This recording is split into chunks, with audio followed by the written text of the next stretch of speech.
Selamat pagi Bapak Ibu, Oma, Opa, apa kabar? Tentunya kabar baik dan penuh sukacita walaupun sudah 1 tahun pandemi COVID. Ruang gerak Opa Oma sangat terbatas. Namun kita sebagai anak-anak Allah selalu bersyukur diberi berkat kesehatan dan sukacita. Tetaplah beraktivitas olahraga dan berjemur matahari di halaman rumah masing-masing agar jasmani selalu bugar. Baiklah, Opa, Oma, atau Bapak Ibu yang terkasih, Shalom untuk kita semua. Pada pagi hari ini, Persekutuan Komisi Usia Lanjut akan dilayani oleh Bapak Faatullah Marunduri dengan tema Pikiran Baru dalam Kristus. Bacaan dari Lukas 24 ayat yang 36 sampai dengan 48. Saya Penatua Gunawan atas nama Majelis Jemaat GKI Jati Asih mengucapkan selamat mengikuti Persekutuan Komisi Usia Lanjut. Mari kita bersatu di dalam doa. Bapa kami yang di sorga, yang kami sembah dalam Putramu Yesus Kristus, yang sudah bangkit bagi kami umat-Mu. Biarlah kami juga hidup dalam kuasa kebangkitan-Mu. Terima kasih Bapa atas penyertaan kasih Tuhan hari lepas hari pada kehidupan kami masing-masing. Dan pada hari yang sangat berbahagia, kami dapat berhimpun dengan Bapak Ibu atau Opa Oma di dalam Persekutuan Komisi Usia Lanjut. Kami berdoa untuk Bapak Ibu atau Opa Oma yang hadir pada pagi hari ini, kiranya persiapkan hati dan pikirannya agar dapat mengerti, memahami, sehingga firman-Mu tinggal di hati dan dilakukan di dalam kehidupan sehari-hari, dalam damai sejahtera dan penuh sukacita. Kami berdoa juga untuk yang tidak dapat hadir karena sakit atau keterbatasan atau hal lain. Kiranya Tuhan selalu hadir di tengah-tengah mereka, sehingga mereka merasakan kasih-Mu Tuhan. Kami berdoa juga untuk Bapak Faatullah Marunduri yang akan menyampaikan firman-Mu. Kiranya hikmat dan pengetahuan yang datangnya dari Engkau, serta seturut kehendak-Mu saja, sehingga firman Tuhan boleh berdampak perubahan positif dalam kehidupan yang mendengarnya. Ya Allah, kami serahkan Persekutuan Komisi Usia Lanjut dari awal, pertengahan, hingga akhir hanya di dalam Tuhan Yesus, Juru Selamat dan Penebus dosa kami. Amin. Mari kita bangkit berdiri, kita nyanyikan pujian dari NKP 126, Tuhan memanggil-Mu.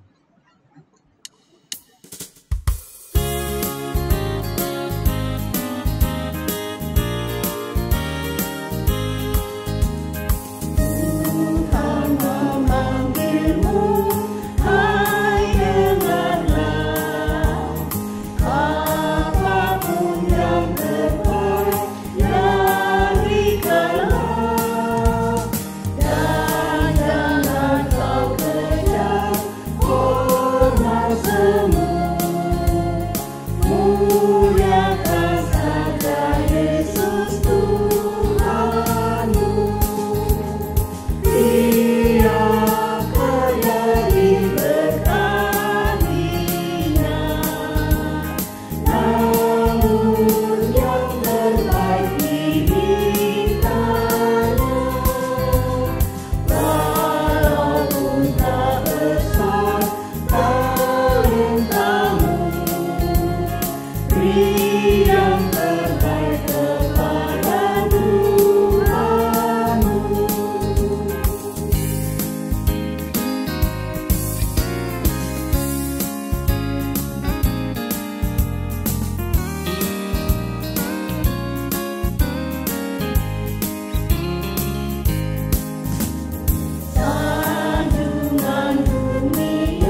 akan saya bacakan firman Tuhan dari Mazmur 84 ayat yang ke-1 sampai dengan 13 dengan judul perikop Rindu kepada Kediaman Allah. Untuk pemimpin biduan menurut lagu Gittith Mazmur Bani Korah. Betapa disenangi tempat kediamanmu. Kami ulangi, betapa disenangi tempat kediamanmu, ya Tuhan semesta alam. Jiwaku hancur karena merindukan pelataran-pelataran Tuhan. Hatiku dan dagingku bersorak-sorai kepada Allah yang hidup.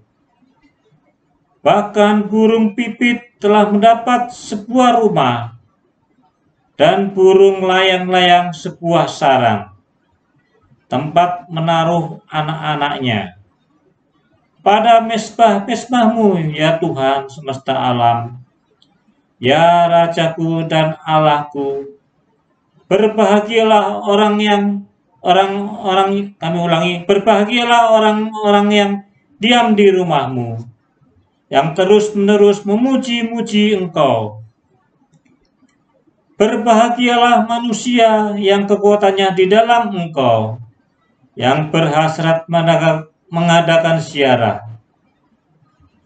Apabila melintasi lembah Baka, mereka membuatnya menjadi tempat yang bermata air.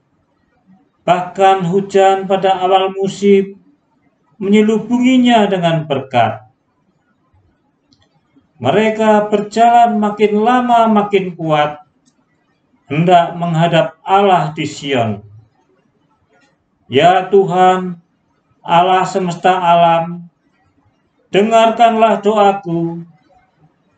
Pasanglah telinga, ya Allah Yakub. Lihatlah perisai kami, ya Allah. Pandanglah wajah orang yang kau urapi. Sebab lebih baik 1 hari di pelataranmu daripada 1000 hari di tempat lain.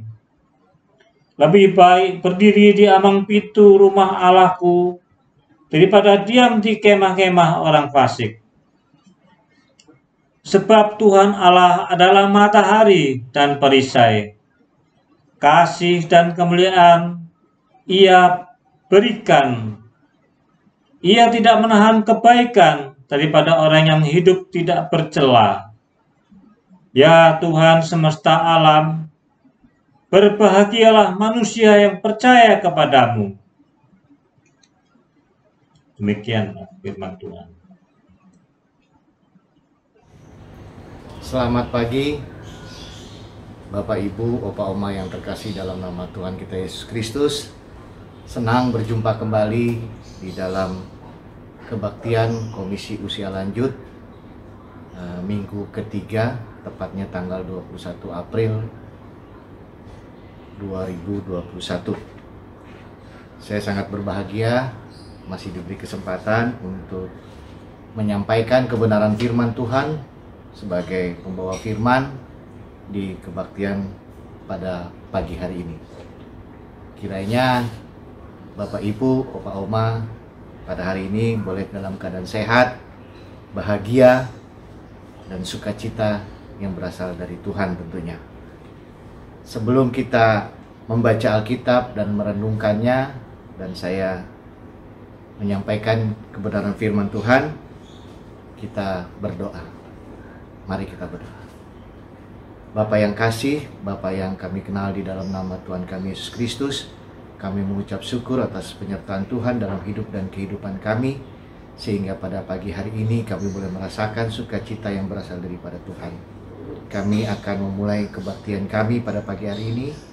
Pimpin dan tuntun kami pribadi lepas pribadi, sehingga kami boleh membaca, mendengarkan, dan selanjutnya kami menjalankan firman Tuhan di dalam kehidupan kami sehari-hari. Tuhan, kami juga mohon Tuhan berikan urapan kepada hamba-Mu yang akan menyampaikan kebenaran firman Tuhan, sehingga apa yang hamba akan sampaikan boleh bisa menjadi sesuatu yang baik, remah yang bermanfaat bagi kami semua, terutama buat Opa Oma yang ada di rumah, yang boleh senantiasa bersukacita atas firman yang akan kami sampaikan.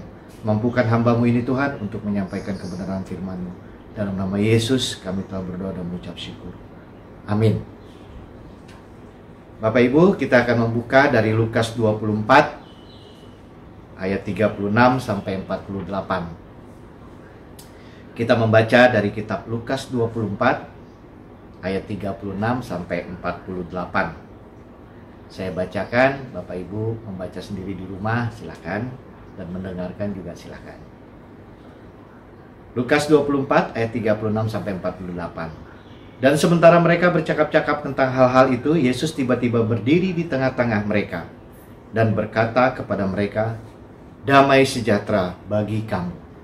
Mereka terkejut dan takut dan menyangka bahwa mereka melihat hantu. Akan tetapi Ia berkata kepada mereka, "Mengapa kamu terkejut? Dan apa sebabnya timbul keraguan-keraguan di dalam hati kamu? Lihatlah tanganku dan kakiku. Aku sendiri inilah.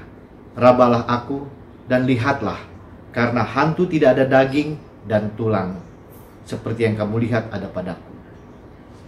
Sambil berkata demikian, memperlihatkan tangan dan kakinya kepada mereka. Dan ketika mereka belum percaya karena girangnya dan masih heran, berkatalah Ia kepada mereka, "Adakah padamu makanan di sini?" Lalu mereka memberikan kepadanya sepotong ikan goreng. Ia mengambilnya dan memakannya di mata mereka. Ia berkata kepada mereka, "Inilah perkataanku yang telah kukatakan kepadamu ketika aku masih bersama-sama dengan kamu, yakni bahwa harus digenapi semua yang ada tertulis tentang aku dalam kitab Taurat Musa dan kitab Nabi-Nabi dan kitab Mazmur." Lalu Ia membuka pikiran mereka, sehingga mereka mengerti kitab suci. Katanya kepada mereka, "Ada tertulis demikian, Mesias harus menderita dan bangkit di antara orang mati pada hari yang ketiga. Dan lagi dalam namanya, berita tentang pertobatan dan pengampunan dosa harus disampaikan kepada segala bangsa, mulai dari Yerusalem. Kamu adalah saksi dari semua ini." Bapak Ibu yang terkasih, hari ini kita akan membahas tentang Lukas 24 ini dengan tema pikiran baru dalam Kristus.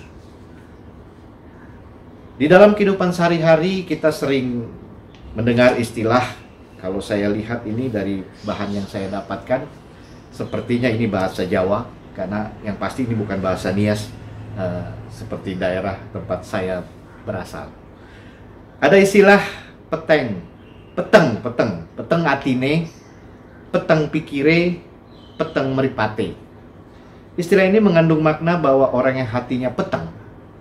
Saya baru tahu ternyata kemarin saya bicara dengan staf saya di gudang, yang kebetulan orang Cilacap, bukan peteng Pak, tapi peteng ya. Peteng itu artinya gelap, mereka bilang gitu kepada saya, dan benar, berdampak pada pikiran yang gelap. Jadi kalau kita peteng hati kita gelap. Peteng pikire berarti pikiran kita gelap. Akibat dari peteng hati dan peteng pikiran ini adalah tindakan yang tidak wajar yang kita lakukan tanpa logika, hanya mengandalkan perasaan hati yang gelap. Begitu pula pada yang terjadi pada murid-murid Tuhan Yesus. Mereka trauma melihat proses. Kalau kita baca ayat di depannya ini berita tentang Tuhan Yesus ditangkap, Tuhan Yesus dianiaya sampai Tuhan Yesus disalib dan Dia bangkit. Nah, kelanjutan dari kebangkitan Tuhan Yesus ini, Dia menampakkan diri ke beberapa orang, dan selanjutnya Dia menampakkan diri ke depan murid-muridnya. Kita bisa bayangkan betapa murid-murid Tuhan Yesus itu gundah, gelisah akibat kematian atau ya penyiksaan yang dilakukan oleh prajurit Romawi ke Tuhan Yesus. Jadi guncangan itu menimbulkan kesedihan dan kemarahan yang sangat dahsyat di dalam diri murid-murid Tuhan Yesus. Dan sampai mereka bertanya dalam diri mereka, benarkah Yesus itu Tuhan? Mungkin mereka berpikir kok Tuhan bisa mati gitu kan. Nah, guncangan batin melumpuhkan logika, itu yang dibilang tadi. Dan dampak dari kemampuan logika adalah ketidakmampuan melihat harapan hidup. Hidup terasa kabur dan tidak bermakna. Yesus yang bangkit memahami perasaan para muridnya. Ia hadir pada para muridnya dan memberikan pikiran baru pada mereka. Dengan pikiran baru itu, para murid dapat melihat dengan cara pandang baru dan menemukan diri bermakna. Injil Lukas 48, Bapak Ibu, 24, mengisahkan bagaimana para murid tidak mampu memahami kebangkitan Tuhan Yesus. Rupanya cerita dari Kleopas dan kawannya yang baru saja berjumpa dengan Tuhan Yesus di Emmaus masih menjadi tanda tanya bagi mereka semua. Bagi mereka, yaitu murid-murid Yesus. Injil mencatat, dan sementara mereka bercakap-cakap tentang hal-hal itu, Yesus tiba-tiba berdiri tengah-tengah mereka dan berkata kepada mereka, "Damai sejahtera bersama kamu. Damai sejahtera bagi kamu." Bisa kita bayangkan betapa terkejutnya mereka, sementara mereka lagi bercakap-cakap, tiba-tiba Tuhan Yesus nongol di tengah-tengah mereka. Sama seperti kalau kita masih sebelum pandemi, kita lagi ngebayangin kita di saung, kita lagi ngumpul, tiba-tiba Yesus datang. Apa yang terjadi, Bapak Ibu? Tentu kaget, ya. Apakah mereka langsung mengerti bahwa yang hadir itu adalah Yesus? Sepertinya mereka tidak mengerti bahwa sosok yang hadir di tengah mereka itu adalah Yesus. Pertanyaan mereka adalah, benarkah Yesus itu Mesias? Belum terjawab. Hal itu begitu menggelisahkan mereka. Ingat kata-kata damai sejahtera bagi kamu merupakan sapaan yang sangat hangat dan khas dari Tuhan Yesus kepada murid-muridnya waktu dia berada di tengah-tengah mereka.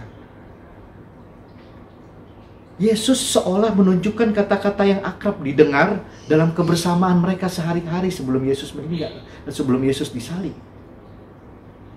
Kata damai sejahtera bagi kamu itu berarti semoga Anda dalam keadaan baik. Pun Tuhan Yesus mengatakan damai sejahtera bagi kamu, mereka masih belum ngeh, masih belum mengerti dan belum tahu. Yaitu tadi karena peteng hati, hatinya gelap. Bapak, Ibu, dan Opa Oma yang terkasih, apakah dengan sapaan ini pada murid langsung mengerti bahwa itu adalah Tuhan Yesus? Ternyata hati penting berdampak pada pikiran yang peteng, saudara-saudara. Dan pikiran peteng berdampak pada moto peteng. Mata mereka tidak melihat bahwa dia yang mengucapkan damai sejahtera itu adalah Yesus. Melainkan yang mereka tampak di mata mereka itu adalah adalah hantu di mata mereka. Mereka pikir hantu. Mereka terkejut dan takut dan menyangka bahwa mereka melihat hantu, Bapak Ibu. Bagi kita saat ini mungkin akan dengan mudah mengatakan bahwa murid-murid itu blow on banget ya. Sembrono, durhaka, guru Tuhan, sahabat juru selamat kok dibilang hantu. Yesus memahami sekali kondisi psikis dan psikologis para murid. Lalu ia berkata kepada murid-muridnya, "Mengapa kamu terkejut dan apa sebabnya timbul keraguan di dalam hati kamu? Lihatlah tanganku, lihatlah kakiku, aku sendiri inilah." Bahkan Yesus mengatakan kepada mereka, "Rabalah dan lihatlah, karena hantu tidak ada daging dan tulang seperti yang kamu lihat ada padaku." Bahkan yang lebih dahsyat lagi kalau menurut saya, saudara-saudara, Tuhan Yesus langsung bilang, "Adakah padamu makanan di sini?" Dan mereka langsung mengambil sepotong ikan goreng kepadanya. Setelah itu ia makan di hadapan mereka. Sebenarnya Bapak, Ibu, dan Opa Oma, sadar gak sadar mereka masih ragu gitu. Tapi Tuhan Yesus bilang, "Adakah makanan di sini?" Mereka langsung ambil sepotong ikan buat itu. Dan Yesus langsung makan di depan mereka. Dengan makan, Yesus ingin menunjukkan kepada murid-muridnya bahwa ia bangkit itu adalah nyata. Ya, bisa diraba, disentuh, itu adalah nyata. Yesus yang bangkit itu adalah Yesus yang pernah mereka kenal dalam kehidupan mereka sehari-hari, yang makan, minum, bekerja bersama dengan murid-muridnya. Dia yang hadir itu adalah Yesus yang punya kuasa, baik di bumi maupun di sorga, dan mampu membuat gelapnya pikiran para murid menjadi terang kembali. Setelah ia menunjukkan realitas kebangkitannya, Yesus langsung membuka pikiran para muridnya, seperti ada di ayat 45. Tujuan dari membuka pikiran para murid adalah supaya para murid mengerti kitab suci, sehingga mereka tidak lagi hidup dengan hati peteng dan pikiran peteng, hati dan pikiran yang gelap. Itu adalah tujuan Tuhan Yesus membuka pikiran para muridnya. Yesus menghendaki agar murid-muridnya mengerti kitab suci.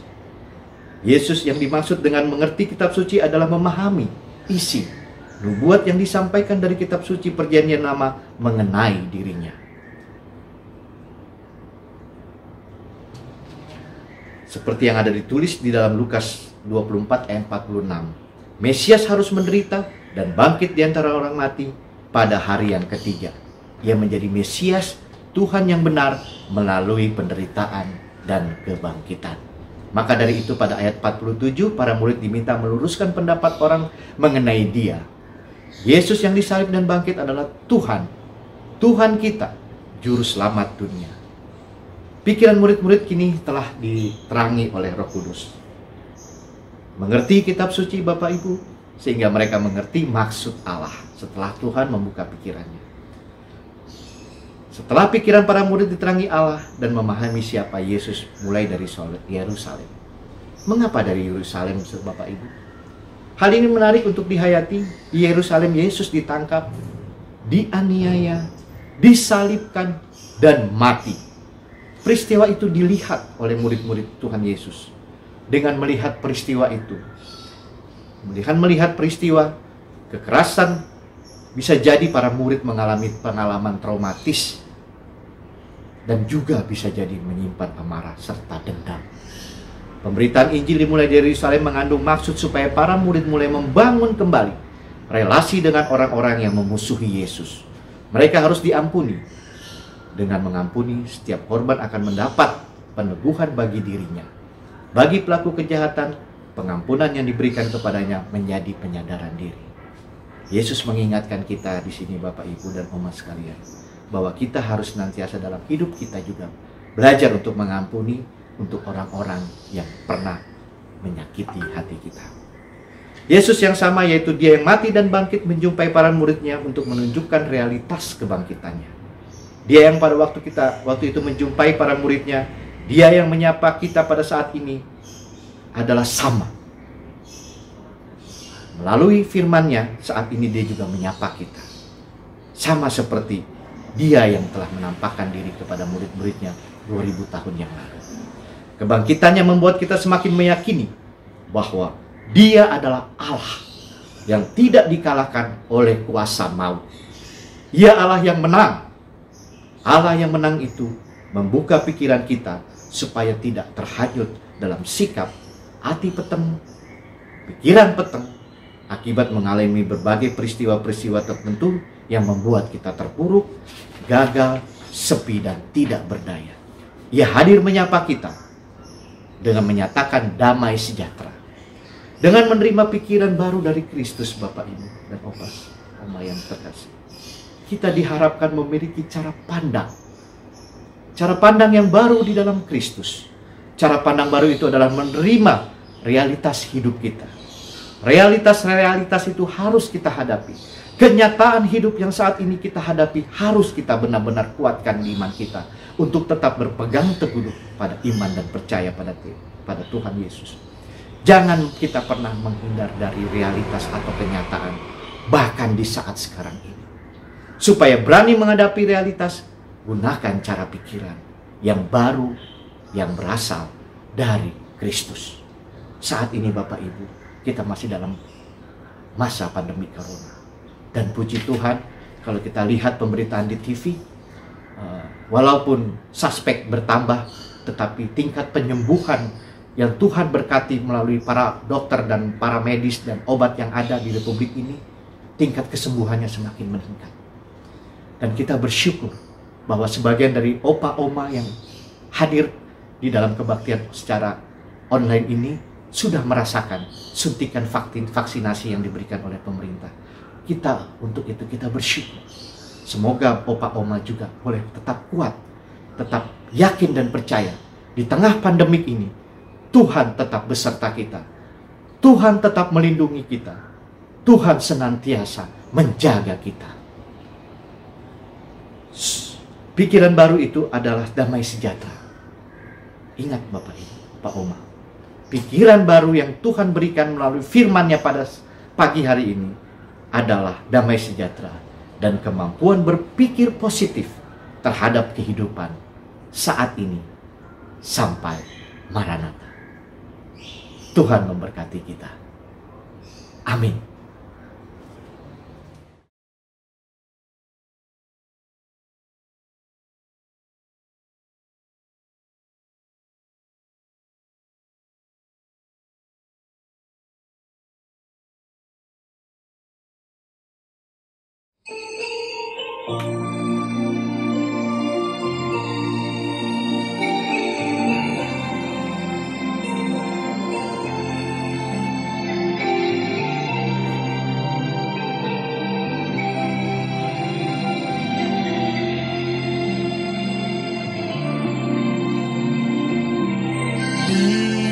Bimbinglah aku,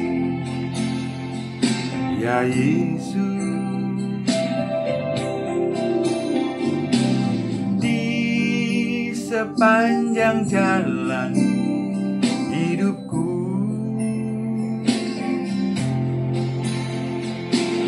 Firman-Mu bagaikan suluh,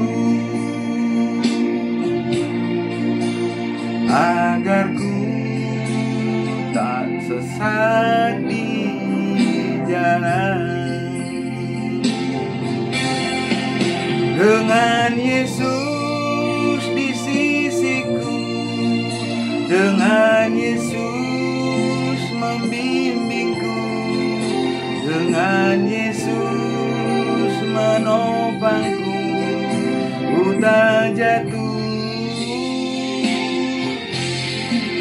Tanpa Yesus di sisiku, tanpa Yesus membimbingku, tanpa Yesus menopangku, ku tak jatuh.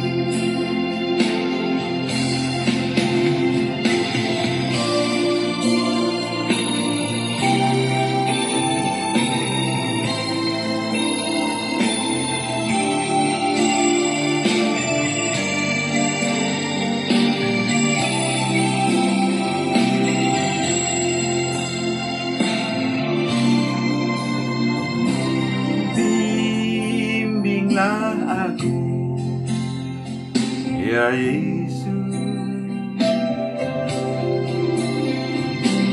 di sepanjang jalan hidupku.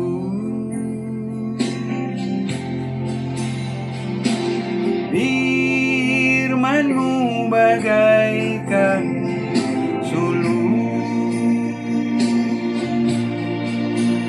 agar ku tak sesat di jalan.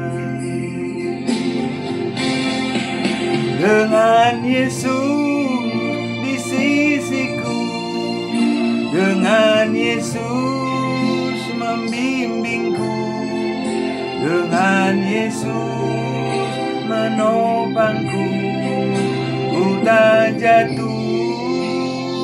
Oh yeah.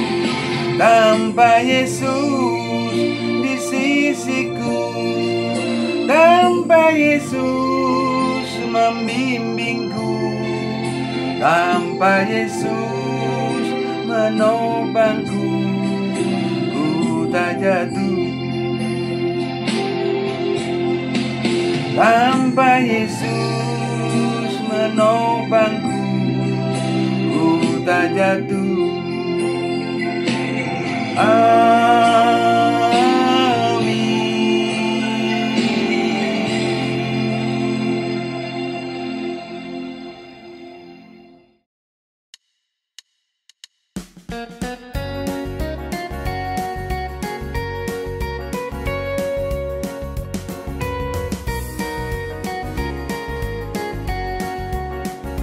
Perubahan besar di kehidupanku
jiwaku segar sejak Yesus di hatiku.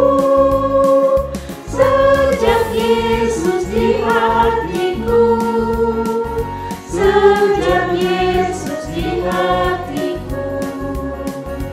Jiwaku bergetar bagai ombak besar sejak Yesus di hatiku.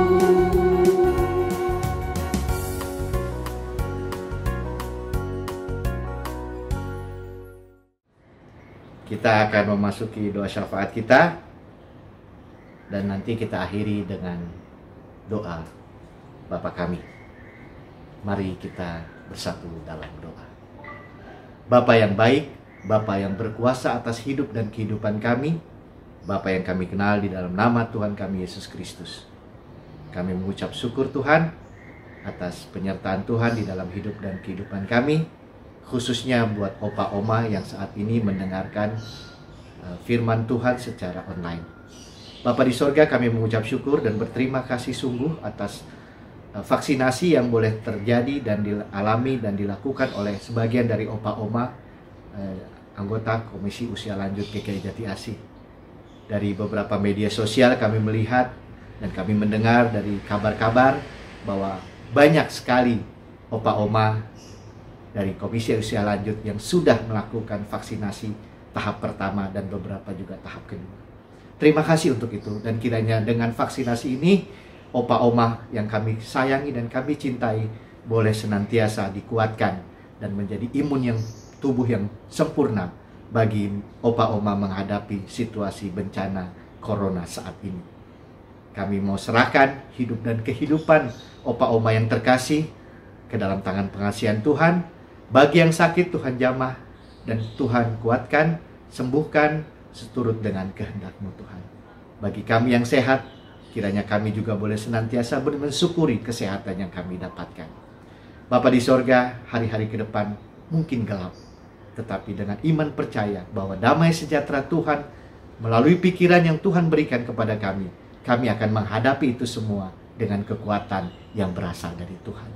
Terima kasih Tuhan Yesus. Terima kasih Roh Kudus, terima kasih Bapa atas apa yang boleh kami rasakan hingga saat ini. Dalam nama Yesus yang telah mengajar kami berdoa. Bapa kami yang di sorga, dikuduskanlah namamu, datanglah kerajaan-Mu, jadilah kehendak-Mu di bumi seperti di sorga. Berikanlah kami pada hari ini makanan kami yang secukupnya, dan ampunilah kami akan segala kesalahan kami, seperti kami juga mengampuni orang yang bersalah kepada kami.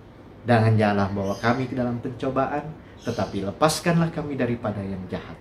Karena Engkaulah yang punya kerajaan, dan kuasa, dan kemuliaan sampai selama-lamanya. Amin. Shalom, opa oma. Kita akan menerima berkat dari Tuhan. Tuhan memberkati kita dan melindungi kita. Tuhan menyinari kita dengan wajah-Nya dan memberi kita kasih karunia. Tuhan menghadapkan wajah-Nya kepada kita dan memberi kita damai sejahtera. Amin. Bapa, terima kasih. Bapa, terima kasih. Bapa di dalam surga, ku berterima kasih. Amin. Terima kasih Bapak Ibu, Opa Oma yang terkasih dalam nama Tuhan Yesus. Kebaktian sudah usai. Tuhan Yesus memberkati kita semua. Haleluya. Amin.